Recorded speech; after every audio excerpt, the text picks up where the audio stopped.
Welcome to a harsh reality broadcast on the 11th of February 2014. The title of this presentation is called "The Chess Pieces Are Being Positioned." Now, from my point of view, I truly believe the elite are planning for some sort of economic collapse. Everybody's interpretation of the economic collapse will be different, but I'll just tell you my interpretation. I see that we're going to have a worse standard of living and a more draconian government. And the draconian government will be to quell the civil unrest. So what we're being told at the moment? Well, we're actually being told in the mainstream media that we're in recovery. Everywhere you look, there is good news. I think what we will be told in the future is that an unexpected event will derail the recovery. As the months pass, we will be drip-fed worse economic news, and it will be blamed on unexpected events. The government will, however, attempt to provide some good news. The strategy is called intermittent reinforcement. They can't always allow us to have bad news. They've got to give us some good news, even though it may not be true. Okay, the elite understand that we can easily be conditioned and use this to their advantage. They discourage critical thinking and therefore quite happy for the masses to be dumbed down. And it's been done in various ways. Let's have a look at political correctness. If you say the wrong thing in America today, you could be penalised, fired, or even taken to court. Political correctness is running rampant and it is absolutely destroying the nation. In his novel 1984, George Orwell imagined a future world where speech was greatly restricted. And this is what's happening in the US and the UK today. Political correctness is an absolute nonsense. What about health and safety? Well, health and safety has gone mad. When I was younger, we used to have the sack race, but now we can't because they considered it to be dangerous. How stupid is that? Here we go. We've been dumbed down by people like Miley Cyrus. She's named as the worst celebrity role model by parents. Again, this is what's being fed to the younger generation. They are not having, in my opinion, the right role models that they require. Multinational corporations are becoming very powerful and can influence governments. An economic model has been evolving that erodes the conditions of service for the average worker, yet rewards extremely generously the top executives of the corporate world. So the pay gap is just getting larger and larger, and that's going to cause resentment. Here we go. The NDAA, that's the National Defence Authorisation Act, began receiving wide attention in late 2011 when, on December the 31st, President Obama signed the National Defence Authorisation Act for fiscal year 2012. Under Title X, Subtitle D of this law is the controversial Section 1021, which essentially legalises martial law in the United States. Reading affirmation of authority of the armed forces of the United States to detain covered persons pursuant to the authorization of use of military force.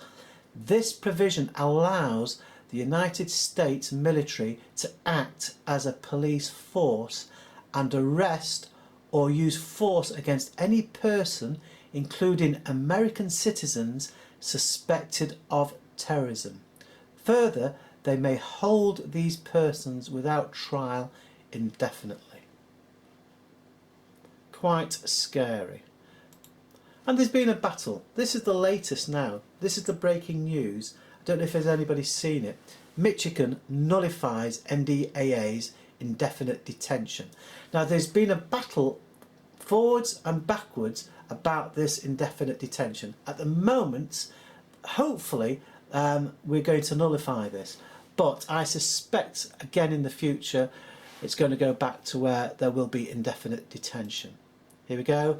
this is going back a little while, Obama wins back the right to indefinitely detain under NDAA. So you can see sometimes there's good news, the fact that we're not going to have this indefinite detention, and then it gets repealed.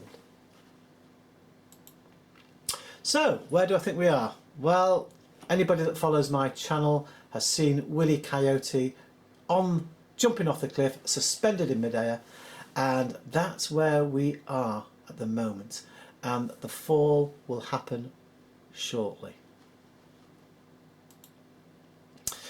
Here we go, business news and markets live. The FTSE is expected to open up this morning ahead of testimony from Janet Yellen, the new head of the Federal Reserve.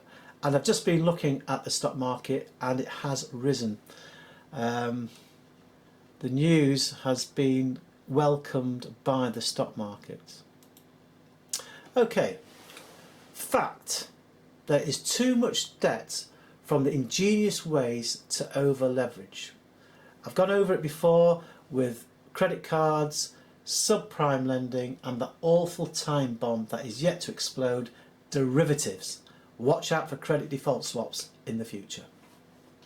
Okay, now the options for the Fed are, well, we could face reality now and cease quantitative easing. That's not going to happen in my opinion. They could continue with the tapering programme. I don't think so. Remain quantitative easing at the same rate. We'll see. Or increase quantitative easing.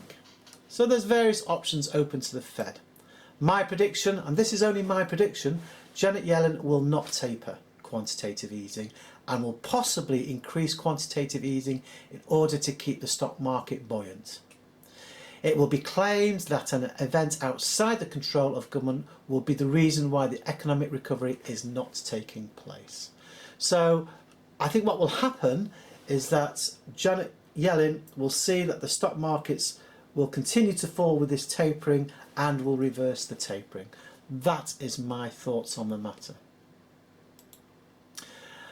I think also that the paying conditions of service will continue to deteriorate as reality takes hold. Emergency powers will be instigated in order to confiscate wealth, such as bank bail-ins. I really do believe bank bail-ins are going to happen. A more draconian government will be the norm to curb civil unrest. There we go. Checkmate.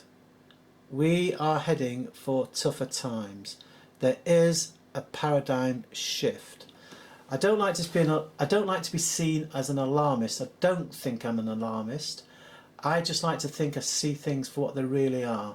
I do my own research, and then after doing my own research by looking at various sources, I then produce these PowerPoint presentations. I don't see a Mad Max scenario, but I do see a paradigm shift in that we're going to have unstable working conditions, a worse standard of living, and a more draconian government. I really do wish I could be more optimistic, but my research directs me to this scenario. Thank you very much for listening.